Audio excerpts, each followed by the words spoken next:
This video was made in association with KnifeInformer.com. Head on over to Knife Informer for all of your blade-related needs, including reviews, comparisons, stats, and more.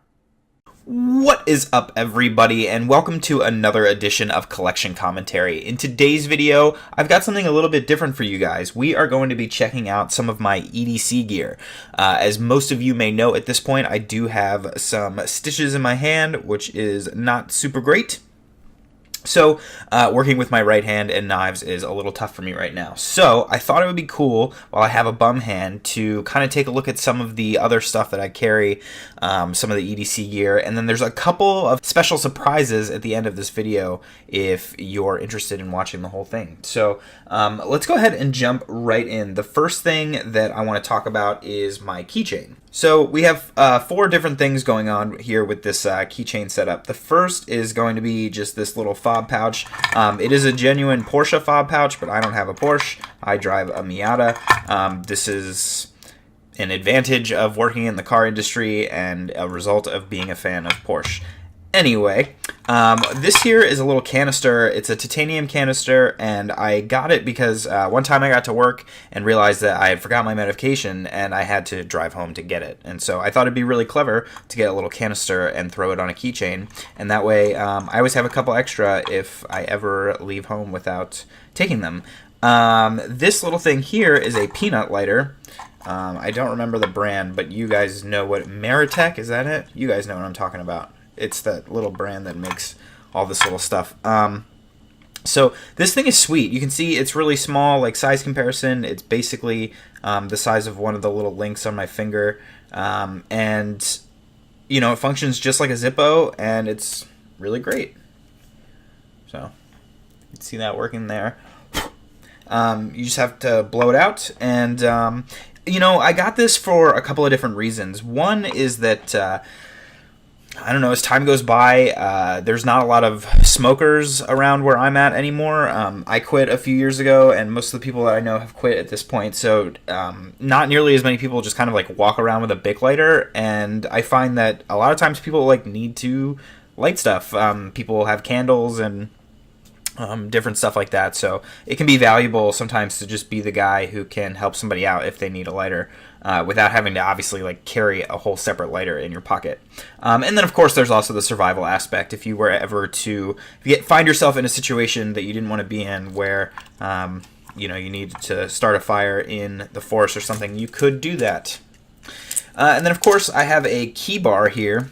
Now, there's a lot of interesting things going on with this key bar. So I did purchase the faux Damascus version, which, you know, hindsight's 2020. I probably could have gone with something a little less cheesy, and, you know, real Damascus would be cool, I guess, but this is probably a little bit too much. So I am considering swapping these out for the Monkey Edge frag pattern like key bar scales, because I think that'd be cool and it would match the frag pattern theme that I've been building lately. So I do have like my house key on here, and my Vic card for the grocery store, if I can get it out. And then you can see here I did have the, what is it, flash drive, but the little actual flash drive bit has fallen out. I do have it somewhere. I can put it back in there, but it was just glued in and it just fell out one day. I didn't bang it on anything. I just pulled it out of my bag, and it went tink tink on the table there. So, you know, it doesn't really matter. I never ended up using it. Honestly, I think we're kind of past the point where flash drives are relevant. I just email everything to myself, or you know, Google Drive or whatever. So like, I really didn't need this, and if I do replace the scales and do modify some of the things that I carry on here, this will be getting removed. You can see here I have the titanium comb. This has been helpful. You know, it doesn't work like great just because it's not super big and it rotates. But this is definitely valuable to have. I have a convertible, so when I drive into work and stuff, you know, sometimes my hair's all over the place, and a couple of quick swipes with this will kind of put you back in working order until you can get somewhere better. So this has definitely been a lifesaver a couple times. Not something I use all the time, but you never know. And then there's another little key on here which goes to a little display case. I can't get it out. A little display case that I put my knives in. So that's enough talking about this keychain here. The last thing I will say about the key bar is that this clip makes carrying this whole keychain like really easy. I don't have like a spot in my pocket for something like this big and this abrasive. My knife pocket is filled with like my wallet and pretty soon here like pen and stuff. It has my knife, and then I have another pocket just for my phone. So this usually just like sits on my desk or sits in the center console of my car, and then when I'm walking around with them, I actually just stick the key bar in my back pocket and clip it in my back pocket, and this just dangles out of my back pocket. And that's been like super helpful for me because I just carry so much crap, and so it's really nice to be hands-free with this. So the next thing that I want to talk about is my wallet. And this is a Bellroy wallet. And let me actually take a couple of things here and turn them around just so I don't dox myself. So I have a Bellroy wallet, and it is this little two-sided folder, and it's very slim, and it carries a ton of stuff. So there's a quick little story behind this wallet, which is that a gentleman that I work with and a friend who he's had one of these for maybe 1 or 2 years, and we all at the office kind of fell in love with this. I was the second person to buy one, and then I think 2 other people bought them as well. So if it says anything about how awesome this product is, 4 of us in the same office have the same product. We all got different colors. I think there's like 8 different colors that they offer. This is the eucalyptus, which is like a nice kind of almost faded jade green. And I'm so in love with this thing. I used to always carry a trifold wallet, and I will never look back after owning this. So when you open it up, you do have room for a few cards on this side. You have room for a few cards on this side. And then inside here, this is where I keep my ID. And then you have this little pull tab here, which is super cool. So there's this little leather pull tab. And when you want to get to the cards that are in here, you just pull the tab, and then you can access all of your cards.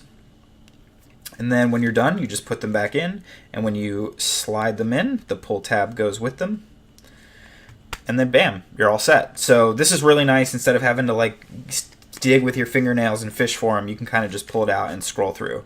So I absolutely love this wallet. It's super sweet. All right, next up on the list is going to be my Apple Watch. This is a Gen 0 Apple Watch, and it has an aftermarket leather band that I got on Etsy, and I've had that for probably about a year, and I've had the watch for coming up on 2 years, actually, in a month. So, yeah, I've had it for a long time. It did, this is a new one, which is to say that on the previous watch, the battery inside expanded. They said sometimes that it happens, and it popped the screen out. So I actually got the whole watch replaced under warranty for free, which was pretty nice. But the one that I actually had for the full 2 years definitely had some scratches and dings on it because, I mean, I wear it every day, and I'm not, froofy about walking through doorways and stuff. But it should be said that, I did knock it around and everything, and that it doesn't stay in this perfect condition even through getting beaten and battered. I've had this new piece for maybe like a month or so, not that long. And, I love the Apple Watch. I could sit here and make a case for it. You guys didn't come here to watch a video all about Apple products. There is another Apple product in this video coming up. But, at the end of the day, I got to be honest and just say, like, I can't go back to like life without this. This is so helpful. All of the cool stuff that you can do on it. If you've been on the fence, or if you think, oh, they don't do that much, or that's not actually as practical as I think, or whatever, I recommend that you really go research it and see how much functionality is in this little piece of tech. Because and so I'll say the other thing that I really like about this thing is that it saved me from getting into the watch hobby. I don't collect high-end watches. Not because I don't want to, or not because I'm not interested, but because I would never wear them because I have one of these. And thank God, because I could not afford a watch hobby and a knife hobby. So this has been kind of a very good thing for my lifestyle as well. So definitely recommend one of these. And then real quick, just as a kind of like honorable mention, the Apple Watch is something that you can customize and you can still make it yours. And in my opinion, when we talk about the EDC gear that we carry, it's stylistic choices, right? Some practicality as well, obviously, because they're all tools, they're all designed to do things, but there's definitely an aspect of styling and everything to that. So with the Apple Watch, you can pick your frame, you can pick your band, there's all kinds of aftermarket parts for it, so I still consider that a stylistic choice, whereas the Apple AirPods are not a stylistic choice. So these are kind of an honorable mention in the video because, like I said, you can only get them in one color, they only come one way, so this is more just a piece of tech than it is a piece of EDC gear. But I have to say that the augmentation that these give to you with an iPhone and especially with an Apple Watch is unparalleled. For the price that you pay for these, the amount of functionality that is packed into them is absolutely second to none, and I recommend that everybody gets a pair. If I don't know, my job has me on and off the phone constantly, answering phone calls, calling people, being in meetings, and then doing all of that while walking around or driving as well. So I think it goes without saying that these have been an absolute godsend in every way. So definitely recommend these, and that's enough of that.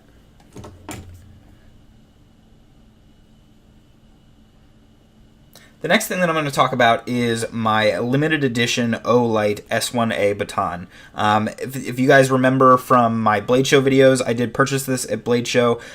Before I had this, I was really struggling anytime I wanted to show you guys the internals on a knife or something like that. And I would always have to pull out this big, like, photography lamp and like hold it and try to manage that to show you guys stuff. So I knew that I needed a flashlight. I'll be honest, I don't carry this with me every day. It will go in the bag if I think I need it or whatever, but for the most part it's an around the house flashlight. But I figured it was worth mentioning because it's a really nice piece, and a flashlight is something that a lot of you probably carry. So and again, for me, I really just use my iPhone if I like drop something at night or something like that.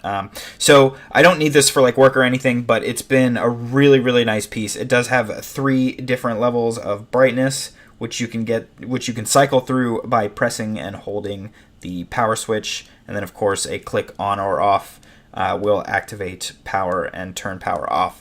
It is stainless steel. It's not titanium as much as it looks, and I wish it were titanium. Looks like, and I wish it were. But so it definitely has a little bit of weight to it. It's pretty weighty, but I gotta say my favorite feature about this light is that this is actually a magnet on the butt end, and my monitor in front of me actually sits up on kind of a stand that's about, I don't know, 4 inches high, and that's so that I can slide my keyboard under my monitor, get a little bit more desk space, but it's actually made out of metal, so I literally just, I don't know if it's not in the video, but like the front of the flashlight's right here. I literally just stick it to this little stand thing, and then I don't have to worry about it, and I always know where it is. Alrighty, so next up are going to be a couple of pieces of leather, and then what's inside here. So a couple different things going on here. These are 2 leather pouches or leather carriers that I purchased from Keychain Leatherworks, who I discovered on Etsy. I actually purchased this blue one initially just based off of the measurements that were in the description and everything, and I picked my color, which was this cool blue, and I did the ivory stitching, and it came and it ended up, just because of how thick the leather was and everything, it didn't quite work for my size specifications, which was my fault. I didn't ask him or anything, and he did offer custom ordering, so I winged it, and I lost. So what I actually ended up using this for is this goes in my bag, and I use it to carry my spinners. And that's just so, if you have a cheap spinner, fine, it's great to replace it, but I mean, between these two, there's $200 in spinners alone. So it can be nice to keep them in a little pouch, especially when I'm just tossing them in my bag, and they might get scratched up against other items and stuff. Not that I'm super, super worried about the, intactness of my spinners, but I own it, so I might as well use it, am I right? This spinner right here is made by Steadimon and is of titanium construction. I would say in terms of actual spinning, it's the best one that I have, or the best feeling in the hand. It's very smooth. The best spinner I've ever used in my life was the Pepyaka 2.0 from Custom Knife Factory, and that I have a video on that from way back when I first started the channel. And so yeah, this is a great little spinner, and I definitely recommend it. It's relatively quiet, it looks cool, it comes in great colors, and it spins absolutely fantastic. More recently, I picked up this Grimsmo spinner. Any of you that are a fan of custom knives, you will know all about this already. It is titanium construction where you see silver, and it is brass where you see, well, brass. And it's a bar spinner, and the thing that I like about this spinner a lot is that the aesthetics of it and kind of the way it spins is very reminiscent of like clockwork, or a complication in a watch or something like that. So I think it's really cool and mesmerizing in that way. And of course, I'm a diehard fan of the diamond milling that Grimsmo does. So this has been the one that's been in the hand the most lately, but I did just pick it up a couple weeks ago. I actually got this on Instagram from at EDC Exchange. I will post him here. You should definitely go check him out. He's been really cool to me, and I've bought 4 products now from him, and he's always got cool stuff on sale, and he's got really good prices, so definitely go check him out. And then last on the spinner list is this one from 2R Designs, and this actually came from, I didn't get it at Blade Show, but the purchase kind of happened at Blade Show, and by that I mean I was hanging out with my friend Jake, who I met on Reddit and then met in person at Blade Show, and Jake had a silver titanium one of these, and he handed it to me, and I was just absolutely dumbfounded at how well it spun and how well it reacted to doing this motion, which if you've ever held a spinner, typically slows down the momentum of the spin, but as you can see, this spinner is not reacting to this motion at all. It is still spinning at about 80% of the original spin speed. So that's really impressive, and that made me absolutely fall in love with the spinner. And so I actually ordered one online from the Blade Show floor. I literally remember crouching down in the middle of like the floor and like opening up my phone and going to their website and ordering it because I did not want to forget. So even though this one probably gets the least amount of hand time just because it's really heavy, it's definitely the best spinner that I own. I think I said that about this one, which I kind of forgot how good this was. I like spinning this one more just because it's way lighter in the hand, and I prefer lighter spinners, but this one, I mean, look at that. It's got no problem. For context, for any of you that aren't into spinners, like, here's the Grimsmo. Look at that. I did it a couple times, and it almost fully stops. Here, let me get a good... It completely stops. So that's what I'm talking about here. This has no reaction to that, which is really impressive. Enough about spinners. I didn't mean to blow you guys up about spinners, but I carry them around, so they are EDC gear. Anyway, let me get this out of the way. And then I do have this purple pouch from Keychain Leatherworks, in which I used to carry a knife, but ultimately that didn't pan out for me. I just like carrying knives in a traditional way. And then I do have this titanium, full titanium bolt action pen from Boker with a flame anodization. This is milled out of a single piece of titanium, and you do have this milled clip and everything, which is pretty sweet. The bolt action is really smooth and really good, but the bolt itself is a little bit small, so it can be a little bit difficult to manage, and sometimes it wants to pinch you. And then I have to say that the ink that this pen came with wrote very poorly. And I've talked to a few people that are friends that also own this pen that all said the same thing, that when they first got it, it just wrote like absolute crap. So I recommend that if you order one of these, you also stop by your local Staples and pick up a replacement set of ink before it actually arrives, or order a set of ink when you order this as well, because it's a great pen, but you're going to need to replace that initial thing of ink. Speaking of pens, another recent acquisition for me is this Fellholter tie bolt. Now, I'm unsure whether or not I'm going to get this anodized yet. That's kind of something I'm on the fence of, but I have made some plans to get a Timascus clip, which I'm very excited about. So look forward to that in the future. I will say that the bolt on this one is a little bit stiffer, and that's just because it's not fully broken in, and I have heard that applying a little bit of oil can help with that. So Once my hand is feeling a little bit better, I plan to disassemble this and give it a nice good cleaning and get it oiled up. I have to say, though, that the bolt feels way better. It's this nice big round ball. It's very comfortable to use, and you don't get pinched by this one. So I have to say it functions better for sure. And then a pen wouldn't be much without something to write on. So recently I picked up this field notes book. You can see I haven't taken a lot of notes yet. There's a couple things on the first page, but I just picked these up a couple days ago. Traditionally, I carry like a really large notebook that's actually probably about as big as this cutting board, and I carry that in my bag. And I wanted something that I could put in my pocket, something that I could carry around with me when I'm not actually always lugging around my whole laptop bag. So I ended up purchasing field notes. I'm really enjoying them so far. I really like all the little features that come with it. And I recently purchased a little carrier that hasn't arrived yet. It's coming, I think, from like Thailand or something. I'll put an image of it here so that you know what I'm talking about. And basically, I'm going to slide my field notes in there, put the pen in, and then in the little pocket where it has space for cards, I'm actually just going to put one spinner, probably the Grimsmo spinner right now. I'm just going to slip one spinner into that space, and I think that because it has space for multiple cards, that you'll be able to get a lump out of it, that it'll have enough kind of give to store one of these in the pocket, and then that whole slip cover will go in my pocket alongside the Bellroy wallet and then my knife in the clip. So that way I always have a spinner, something to write on, a writing utensil, and my wallet and my knife in one pocket. And I think that'll feel good to have just all of the EDC gear kind of consolidated there, and then I'll have another pocket for my phone and everything will be sweet. So that does it for all of the EDC gear that I am currently using. Obviously, I own some other spinners and stuff that are around and other bits and bobs, but that's everything that's like currently a part of my rotation. So I really wanted to share all of that with you guys. And then, like I mentioned before, I have a couple special things to talk about if you've made it this far. So one is that I have something that I hope you guys find is cool. Maybe you won't, but my grandfather, who is now in his 70s, they sold their house and they kind of downsized, and he's kind of been handing out some heirlooms and stuff as of late. And something that he gave me is something I had never heard of before.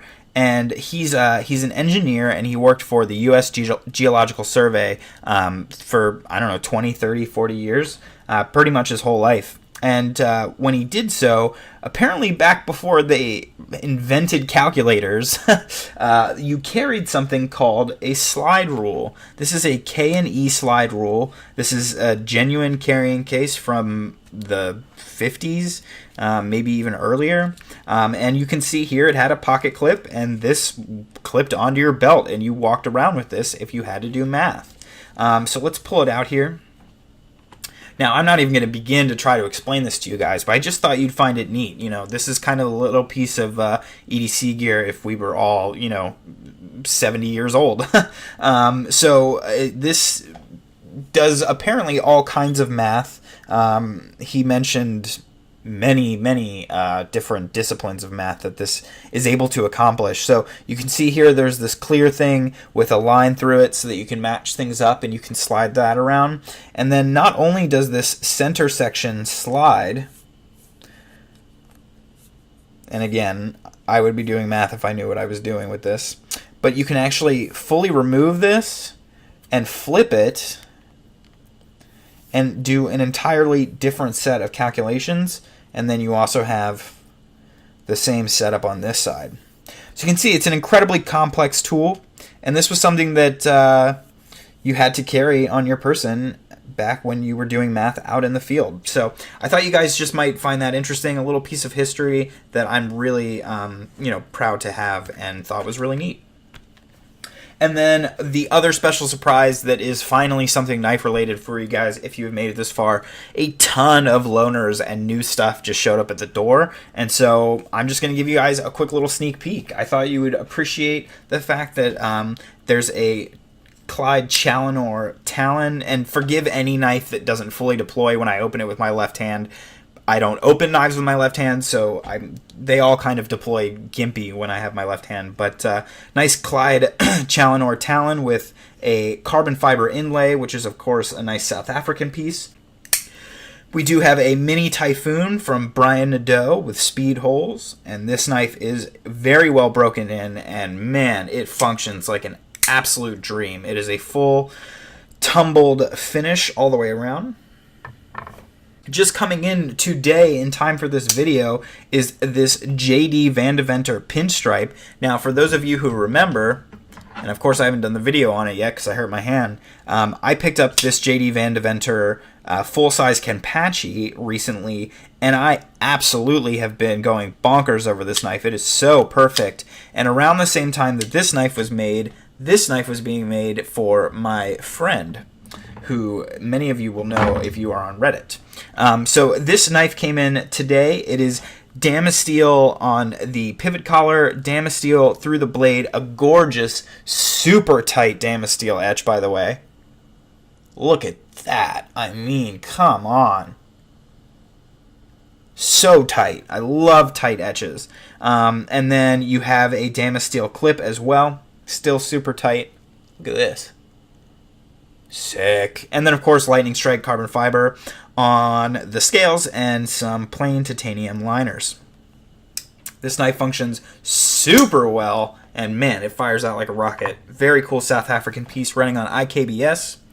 Next up, we have another knife on IKBS, which is a Kirby Lambert Snap. This knife is maybe 5 years old. It's one of the oldest knives to ever cross the table or end up on the channel. It is so freaking well broken in. You can see how well broken in it is compared to this newer Kirby Lambert Crossroads that I recently purchased. I mean, it's like night and day between these two things. So that's what quite a few years will do to a Kirby Lambert. Super pretty. And then next up, the Grail of Grails for today, in today's modern world. It is a Grimsmo Rask with a bronze diamond finish, milled diamond finish, which matches the spinner, of course, milled diamond finish. And, you know, this knife needs no introduction. It is a Grimsmo Rask. Pretty sick. And then, let's see.